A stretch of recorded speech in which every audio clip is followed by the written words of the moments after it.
জামাত ইসলামী।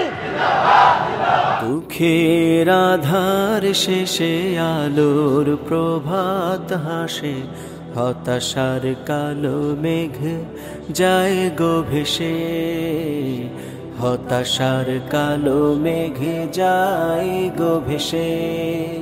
দুঃখের আধার শেষে আলোর প্রভাত হাসে, হতাশার কালো মেঘ যায় গো ভেসে, হতাশার কালো মেঘ যায় গো ভেসে। আগামী দিনে কেউ বাংলাদেশে ক্ষমতায় গিয়ে দুর্নীতি করতে পারবেন না, ঘুষের চর্চা করতে পারবেন না, বাংলাদেশের সুদ চলবে না, মদের কারবার চলবে না, বাংলাদেশের তরুণ যুবকদের হাতে কেউ অস্ত্র তুলে দিবেন না, মদ তুলে দিবেন না, চরিত্রহীন কোনো কাজ বাংলাদেশে হবে না। এই ওয়াদা রাজনৈতিক দলগুলোর ইশতেহারে দিতে হবে। যেই দলগুলো এই ওয়াদা দিবে না, এরা বাংলাদেশের জনগণের ভোট পাবে না। কোরআন সুন্নাহকে আমাদের আইনের প্রধান উৎস ধরে চরিত্রবান নাগরিক এবং জাতি গঠনের 1 নাম্বার ওয়াদা রাজনৈতিক দলগুলোকে দিতে হবে। আপনারা কি একমত? তাইলে এই দাবি আমাদেরকে আজকে জোরে সোরে উঠাতে হবে। 90% উপরে বাংলাদেশের নাগরিক মুসলমান, আমরা আল্লাহতে বিশ্বাস করি, রাসূলকে আমাদের নেতা মানি। আমরা কোনোভাবেই কোনো মানব রচিত বাড়াটিয়া আদর্শ দিয়ে বাংলাদেশ শাসন হোক, এটা আমরা চাই না। প্রিয় ভাইরা, জামাত ইসলামীর যারা ভাইরা রয়েছেন, আল্লাহ তাআলা পবিত্র কোরআনে বলেছেন, আউযু বিল্লাহি মিনাশ শাইতানির রাজিম, ওয়াল তাকুম মিনকুম উম্মাতুন ইয়াদউনা ইলাল খায়রি ইয়া'মুরুনা বিল মা'রুফি ওয়া ইয়ানহাউনা আনিল মুনকার ওয়া উলাইকা হুমুল মুফলিহুন।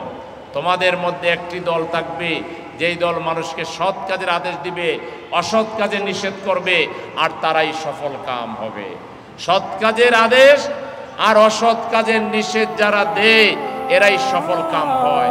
ক্ষণিকের চাওয়া পাওয়া ভুলে ফিরদাউসের পথে চলো এগিয়ে। আগামী দিনের একটি সুন্দর বাংলাদেশ, আগামী দিনের একটি ইনসাফ ভিত্তিক বাংলাদেশ, আগামী দিনের যেই জনপদের মানুষ নির্যাতন সয়েছিল, কিন্তু আধিপত্যবাদের কবল, আধিপত্যবাদের সেই নখরকে আজকেও বাংলাদেশের মানুষ মেনে নেয়নি এবং মেনে নেবে না। ভারত আমাদেরকে রক্তচক্ষু দেখাচ্ছে, আমাদের স্বাধীনতার উপরে হুঙ্কার দিচ্ছে, কিন্তু আমরা স্পষ্টভাবে বলে দিতে চাই, বাংলাদেশের মানুষ ব্রিটিশ পিরিয়ড থেকে শুরু করে কোনো আন্দোলন সংগ্রামে এদেশের জনপদের মানুষ অন্যায়ের কাছে মাথা নত করে নাই, আগামী দিনেও করবে না ইনশাআল্লাহ। ক্ষণিকের চাওয়া পাওয়া ভুলে দেশের মানুষ জামাত ইসলামীর দিকে তাকিয়ে আছেন। আমরা একটা নতুন বিপ্লবের পদধ্বনি শুনতে পাচ্ছি। আমরা যদি সেই বিপ্লবকে সার্থক করতে চাই, তাহলে জামাত ইসলামীর কর্মী হিসাবে, একজন সদস্য হিসাবে আমাদেরকে গুরুত্বপূর্ণ ভূমিকা পালন করতে হবে। কিন্তু যে ফ্যাসিবাদী সরকার জামাত ইসলামীকে নিষিদ্ধ করেছিল, মাত্র 4 দিনের ব্যবধানে তারা শুধু নিষিদ্ধ হয় নাই, তাদের রাজনীতির কবর রচনা হয়েছে। আমরা জুলুম সহ্য করেছি, নির্যাতন সহ্য করেছি, কিন্তু আমরা পিছনে চলে যাইনি, আমরা সামনের দিকে অগ্রসর হয়েছি আলহামদুলিল্লাহ। যতদিন পর্যন্ত আল কোরআনের আলোকে ইসলামী রাষ্ট্র ব্যবস্থা কায়েম না হবে, ততদিন পর্যন্ত জুলুমতন্ত্র শেষ হবে না। পাবে জান্নাতে অনায়াসে।